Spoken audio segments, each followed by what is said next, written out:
All right, good morning, everyone. I really wanted to try and get this done before the market opened, but that just didn't happen for me. I usually like to watch the open just to get a sense of what the sentiment is out there, and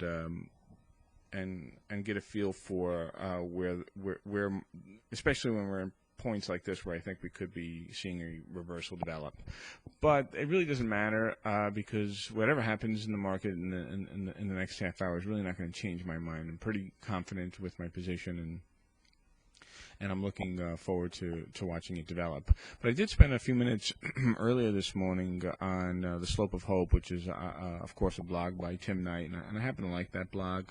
I like many of the posts, and I like reading some of the technical entries that from time to time are posted there. And it's also a good, gives you a good sense of sentiment. Anyway, there was a post this morning that took a look at the rut, which was really interesting because it highlighted the fact that the Stokes are officially broken, or at least the opinion of the authors, or it could be a joke, but that the market is broken because we have a first-time event where the markets did not behave according to the indication of the stochastic lines. And of course, that's an oversimplification, but it is really a sign of sentiment out there that a single divergence from a prior pattern, can that indicate, do we discard this technical indicator going forward? And obviously that was not the point of the article, but I just think it is interesting that, that there is that sentiment out there that, looking for, at this point, justification of this crazy rally, and instead of looking for, objective indications that the rally is actually getting long in the tooth. So anyway, I thought it would be interesting for people to, understand what the stochastic this oscillator is all about, and I decided to apply it to the SPX over the last 3 years on the weekly chart. It can be applied to any chart, any period. It's not uncommon for it to be on a daily chart. It's not uncommon for it to be on a weekly chart. It becomes less useful when you're looking at the minute charts, 5-minute charts, intraday charts. Although people do use it, you just got to be be careful. You should never rely on any one technical indicator as your sole decision-making tool. But at any rate, so what do we got here? It's an oscillator. So when I say it's an oscillator, that means that it moves between one extreme and another. In this case, extremes are measured in terms of percentage. When we're sitting up here high above 80%, 90%, and sometimes even 100%, what that's telling us is that the market's being accumulated. It's telling us that the price of that period, the closing price for that period, is somewhere high in the range of the last n periods, whatever number that you may choose, and that's really important here. You can choose any number of periods that you'd like. I believe I'm actually using 13. Probably the most popular number of periods is 14. So, but you can choose 10 if you'd like. You can choose 5. You can choose 26. You can choose whatever period you want. It really is a matter of what makes sense for the market action during the time period that you're viewing. And I think that's the number one thing that people need to understand about these stochastic oscillators and indicators and signals, that it's really only good if you tune it to the environment that you're dealing with. Okay, and then the other thing is that what I want to talk a little bit about is why are there two lines here? What's the point of having two lines? And well, you notice that one is a little erratic, and that's our yellow line, which is our percentage K. And then we have one that's kind of smoother, that behaves a little more elegantly, and that's our percentage D.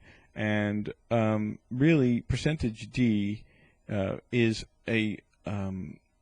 it's a end period moving average of percentage K.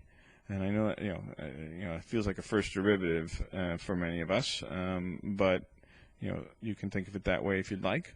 It's really just, a way of saying, hey, look, this is a little crazy, and I don't want to see all this craziness. Just give it to me in a little calmer way and average these things out over the last 3 days. So average out percentage K for me over the last 3 days.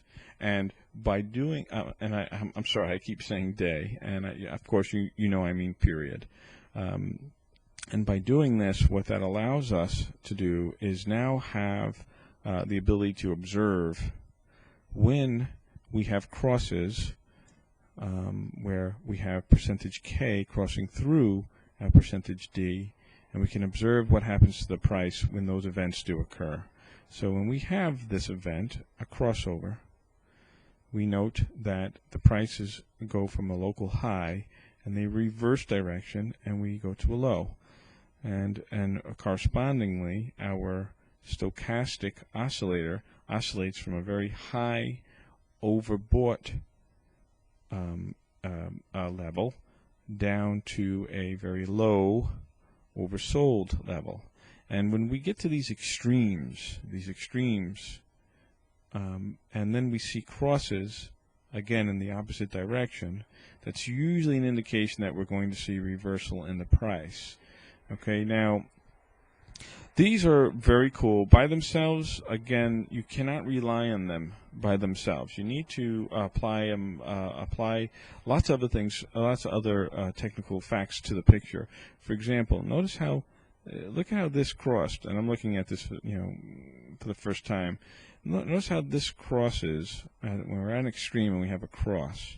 But we also have a bounce off the 50-period moving average here, and we had a very interesting kind of. Also, by the way, look at this candle that we have here. We have this dramatic sell-off and then a recovery. So these two things, this candlestick, this technical locale, this stochastic condition and signal. All those things together kind of suggested that there was more left here to go. There was another move, that this was moving up at least short term, okay? And, again, you can do all sorts of things when you compare, looking on the downside to this. Again, a candlestick, touches a Bollinger Band. That is also a sign, and and we see a drop that that comes after that. So anyway, you file this signal and use this signal as part of your technical analysis. Where are we right now?